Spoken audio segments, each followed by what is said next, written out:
Fala pessoal, estamos aqui com mais um vídeo. Desta vez a gente vai trazer aqui uma lista de exercícios aí, referente à aula de mecânica, que quem estiver participando aí dos aulões aí de preparação para o Enem, que eu estou dando em Craíbas.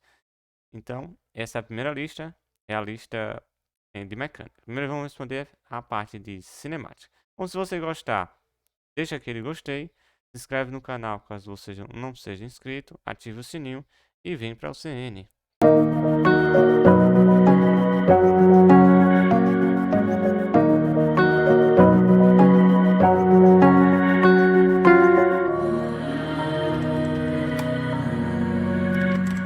Então vamos lá, pessoal. Vamos começar aqui com cinemática, né? Depois a gente vai para a dinâmica, certo? Bom, vamos começar com a primeira questão, né? Ela diz o seguinte: um ciclista pedala em uma pista reta, com velocidade constante. Outra informação importante: de 10 metros por segundo. Se ele já percorreu 150 metros, quanto tempo ele levou para percorrer essa distância? Vamos lá, pessoal. Vamos resolver essa questão. Vou colocar aqui. Solução. Solução.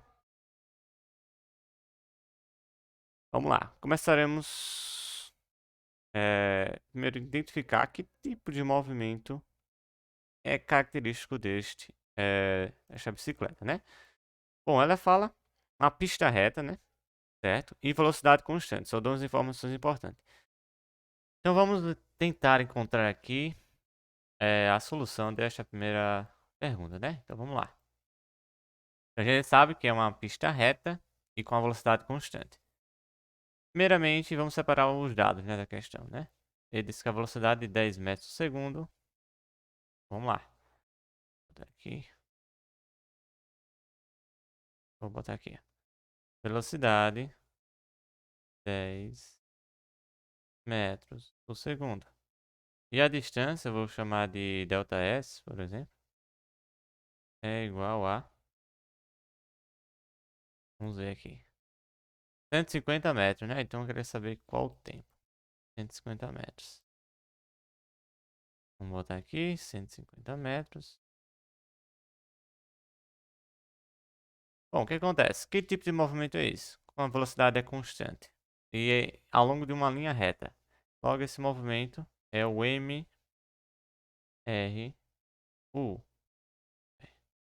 Movimento retilíneo uniforme, porque a velocidade é constante, ou seja, não há aceleração.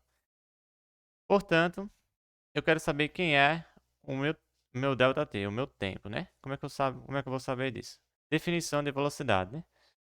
Velocidade escalar média, no caso seria a velocidade escalar média, que é a mesma velocidade dessa, que é a velocidade constante, é igual à variação de espaço pela variação temporal. Se eu quero saber a variação temporal, eu isolo ela, né? Então, ΔT é igual. Passando essa multiplicando e Vm dividindo, a gente vai ter ΔS sobre Vm, né? Então vamos substituir, né? Só substituir. Vou botar aqui embaixo. ΔT é igual. ΔS 150 metros. Beleza, nada de novo, né? 150 metros dividido pelo Vm, que é o Vm, a questão já foi dada, né? 10. Simplifica, né? Temos 0 aqui, 0 aqui. Logo, eu vou ter que o meu ΔT é igual a 15 segundos, né? Porque a unidade aqui tem que ser correspondente à questão, né? A questão deu no SI, então a unidade tem que ser no SI. Beleza? Então vamos lá. Vamos para a segunda questão agora. A segunda questão é semelhante. Vamos ler aqui, ó. Um veículo trafega em uma rodovia com velocidade média constante, novamente, de 100 km por hora. Sabendo que a viagem teve uma duração de 2 horas, beleza? Qual foi a distância percorrida pelo veículo em metros? Que tipo de movimento é esse? Então eu queria saber que tipo de movimento é esse e a distância percorrida. Temos o tempo e temos a velocidade. Então vamos novamente. A velocidade é 100 km. Vamos lá. Vou colocar aqui. Segunda. Eu tenho que a minha velocidade, vou botar VM, é 100 km por hora. 100 km por hora. O meu ΔT, o meu tempo, é 2 horas. 2H, certo? Eu quero saber quem é o meu ΔS. Quem é meu ΔS? Normalmente, vamos pegar a expressão, né? Essa expressão aqui está em cima. O que é que eu vou fazer? Eu vou isolar quem eu quero saber, o ΔS, e passar o ΔT multiplicando. Então, eu vou ter aqui, ó. Vou escrever logo direto. ΔS é igual a ΔT vezes VM. Então, é só substituir. ΔS é igual. ΔT é 2 horas, né? Vou colocar aqui 2. Certo. VM é 100 km por hora. Uma coisa que vocês têm que ter noção, né? Você não pode somar laranja com maçã, né? Então, as unidades têm que estar de acordo. Como aqui é um H, viu, pessoal? Como a unidade de tempo está em horas e a velocidade tem a unidade de quilômetros por hora, então eu posso aqui fazer essa operação sem problema nenhum, né? Sem me preocupar com a unidade em si. Por quê? Porque aqui está quilômetros por hora vezes hora. O que eu faço? Horas por horas vai dar 1, sobrando apenas quilômetros, certo? Então a minha resposta aqui vai ser em quilômetros. Então é importante você saber disso. Logo, meu ΔS é 2 vezes 100, 200. 200 o quê? Quilômetros. Mas eu não quero saber em quilômetros. Eu quero saber em metros, né? Como é que eu vou saber isso? Como é que eu calculo isso? Bom, simples, né? Aqui você pode fazer regra de 3, beleza, tranquilo. Ou você poderia usar, caso você consiga lembrar, que esse K aqui quer dizer que tem uma potência de 10 elevado a 3. 10 elevado a 3. Bom, potência de 10. Mas, de forma geral, mais comum, conhecida, é a regra de 3, né? Então, se eu souber que 1 quilômetro, desculpa, é 1000 metros, 1000 metros, então eu quero saber 200 quilômetros, né? 200 quilômetros é equivalente a x metros. Multiplica por cruzado, esse com esse, né? Dá x. 1 vezes x é x. 200 vezes 1000. Só vou repetir o 200. Repete o 200. E repete o número de zeros, né? Temos 3 zeros, então vamos botar 3 zeros aqui. 1, 2, 3 zeros. Beleza? De forma que eu tenho aqui 3 zeros. Eu tenho aqui, no caso, 200.000 metros. Essa é a minha resposta aqui, usando regra de 3, certo? Então, também é um MRU, porque não tem aceleração e a velocidade é constante. Simples assim. Vamos para a última questão, né? A última questão vai haver um pouquinho mais de paciência, cuidado. Então, vamos lá. Uma pedra lançada a partir do solo com uma velocidade inicial de 30 metros por segundo. Beleza? A um ângulo de 45 graus. A horizontal. Está aqui, né? Qual é a distância horizontal percorrida pelo projeto a atingir o solo? Essa distância aqui, ó. Alcance horizontal máximo. Quer saber isso? Desconsidere a distância do ar e assuma a aceleração devido à gravidade como g igual a 10 metros por segundo ao quadrado. Beleza, né? Então vamos aqui separar os dados, né, da questão. Ela deu a velocidade inicial. Vamos aqui, ó. Terceira. Vamos lá. Terceira questão. Tá aqui a minha pedra, né, meu projétil. Ele está sendo lançado aqui com uma velocidade inicial igual a 30, né? Esse é isso mesmo, né? 30 metros por segundo, um ângulo de 45 graus, né? 30 metros por segundo. Vamos lá. Então aqui é 30 metros por segundo. E aqui, ó, 45 graus. Certo? O que eu posso fazer aqui? Eu vou colocar aqui em verde os meus eixos, né? Eu tenho aqui um eixo vertical, eixo Y. E aqui, ó, tá o eixo X. Beleza? A horizontal. Por que eu fiz isso? Porque temos dois tipos de movimentos. Um na horizontal e um na vertical. Eu sei que a minha aceleração é para baixo, o G, que é igual a 10, nesse caso. Então, o que eu tenho que fazer? Escrever as funções horárias da posição e da velocidade. Então, vamos escrever aqui, ó. Primeiro a gente tem que separar nos dois eixos, né? Primeiro vamos no eixo X. Vou botar aqui, ó. Em X, que é na horizontal. Então vamos analisar que tipo de movimento é esse, né? Na horizontal. Perceba que a aceleração está em Y, né? Apontando para baixo. Logo, não tem nenhuma aceleração em X. Não tem nenhuma aceleração em X. A gente tem que a velocidade em X é constante. Logo, eu sei que é um movimento retilíneo uniforme, certo?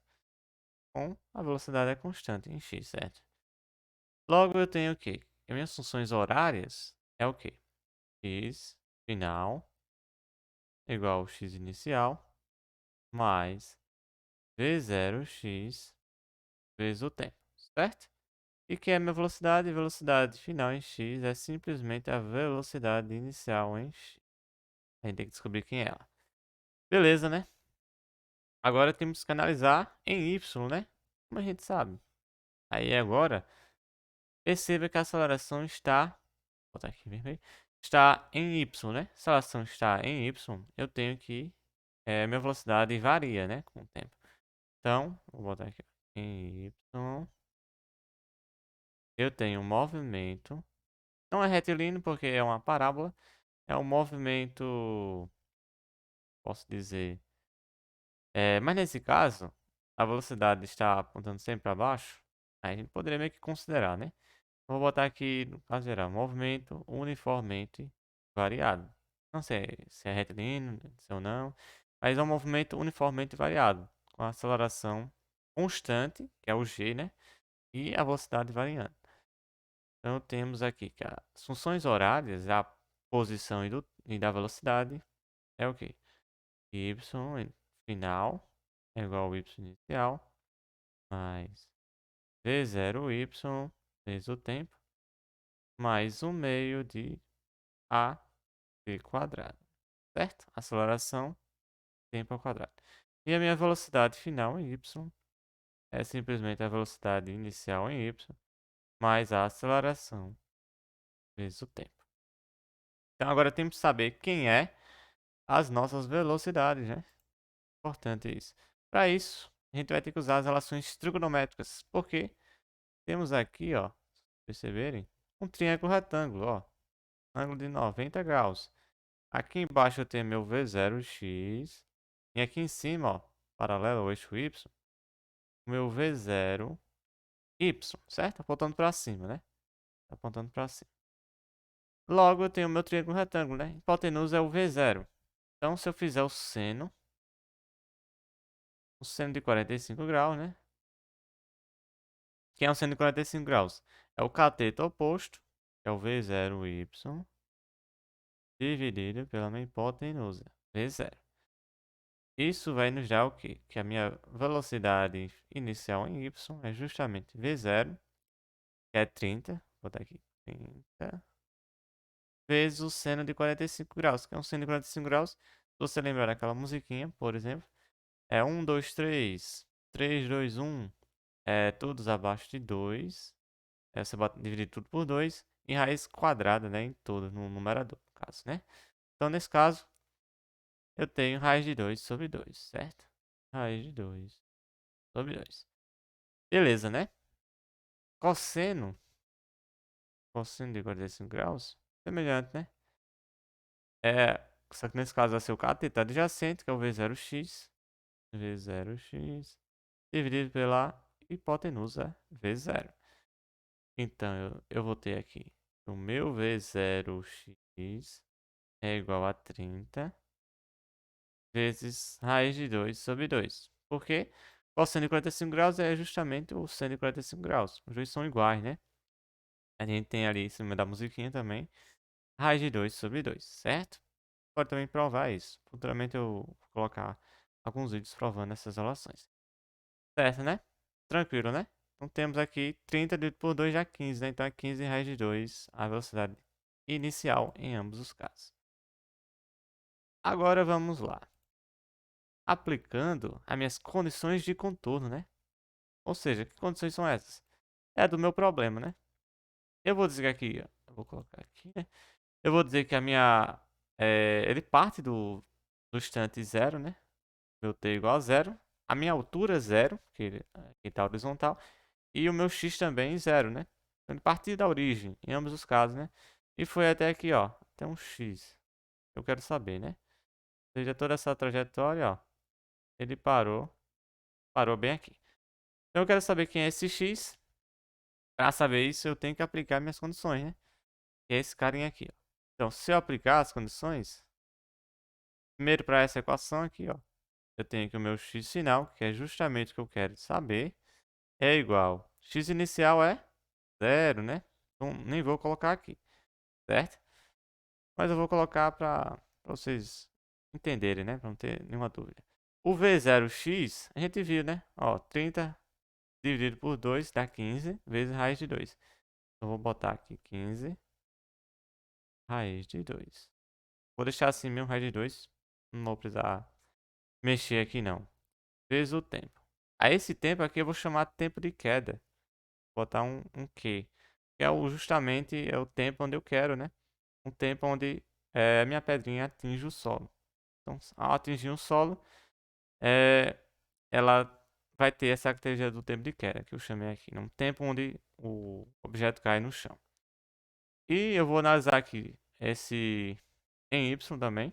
Então eu vou ter Y final é o quê? Pensando fisicamente, quando eu jogo a pedrinha, é a partir do solo, né? A partir do solo, voltou, chegou aqui na minha horizontal, ela foi pro solo também, né? Então, partir pro solo, chegou até o solo, meu Y final é zero. Zero. Quem é meu Y inicial? Também zero, né? Porque ele partiu do solo, né? Zero. Minha velocidade inicial em Y é 15 raiz de 2 também. Mais 15 raiz de 2 vezes o tempo de queda. Agora, temos aqui um meio de AT quadrado. Esse A é negativo, né? Porque a aceleração está apontando para baixo. Eu disse que o meu eixo de coordenadas Y para cima é positivo. Então, aqui vai ter um sinal de menos. Vou botar aqui menos. Em aceleração, a aceleração é 10, né? No caso, foi dado, né? 10 por 2. Vezes o tempo ao quadrado, que é o tempo de queda. Então, vou colocar aqui, x, que eu quero saber, é igual a 15 raiz de 2 vezes o tempo de queda. E o meu... Agora eu vou colocar primeiro esses dois caras, né? 15 raiz de 2 tempo de queda menos 10. Vou botar para baixo, né? A gente já viu as condições de contorno, né? 10 dividido... vamos colocar logo a resposta, né? 10 dividido por 2 dá 5, né? Vai 5. 5t quadrado. Isso tudo é igual a zero, né? Então eu preciso saber quem é o meu tempo de queda. A gente vai ter que achar o tempo de queda para fazer a solução dar certo, né? Como é que eu faço isso? Agora, a gente tem que fazer o seguinte.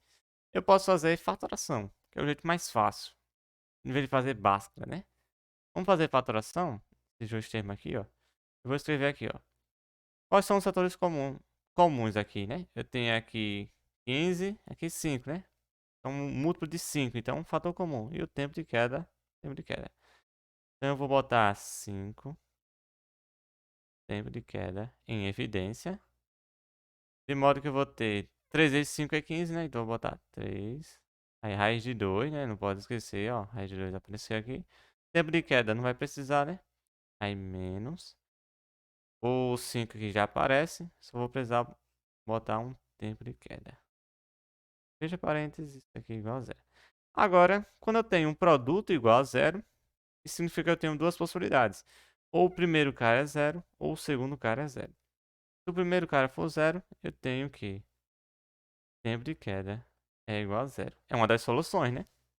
E faz sentido, porque no tempo igual a zero, a minha pedra está na superfície. Então, faz sentido que ela esteja no solo, que ela partiu do solo. Então, esse resultado fisicamente faz sentido.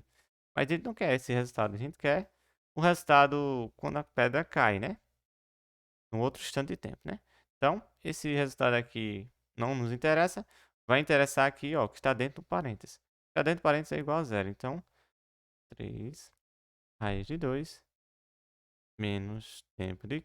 É, tempo de queda. Que tem errado. Isso aqui é igual a zero, né? Beleza, então, quem é o tempo de queda? Isolando, né? Tempo de queda é igual. Passei ele pra cá, né? Ficou positivo. É igual a 3 raiz de 2, né? Certo? 3 raiz de 2 é o meu tempo de queda. E eu vou substituir aqui. Substituindo. Aqui em cima eu tenho x é igual a 15 raiz de 2 vezes 3 raiz de 2. Deixa eu fechar isso aqui. X é igual. Agora vamos multiplicar aqui. 15 vezes 3, né? 3 vezes 5, 15. Sobra 1. 3 vezes 1, 3. Com 1, 4. 45, certo? Raiz de 2 vezes raiz de 2. Dá o quê? Dá 2, né? Então vou botar aí. Por quê? Isso aqui é a mesma coisa que eu escrever 2 aqui. Quadrado, né? Então eu simplifico com o índice, certo? Então eu tenho que x é igual a 2 vezes 45. 2 vezes 5, 10, né? Sobra 1, 2 vezes 4, 8. Com mais 1, 9. Então eu tenho 90. 90 o quê? Metros. Tá no SI, né? A velocidade foi em SI. Então, minha resposta aqui é 90 metros. Beleza. Chegamos aqui à solução. 90 metros. Foi a questão mais difícil entre as três. Então, pergunta aqui, ó. Qual é a distância horizontal percorrida pelo projeto até atingir o solo, né? É o alcance horizontal máximo. Beleza, pessoal? Espero que tenham gostado. Qualquer dúvida, pode deixar aqui nos comentários. Essa aqui foi a primeira parte da lista 1, parte da cinemática. Depois vou postar aqui a parte 2, questões já dinâmicas aí, e uma lista do cursinho aí de Craíbas, preparatório para Enem. Certo? Espero que tenham gostado. Caso você tenha gostado, deixa aquele gostei. Se inscreve no canal, ativa o sininho, caso você não tenha ativado. E é isso aí, pessoal. A gente se vê no próximo episódio. Forte abraço e valeu!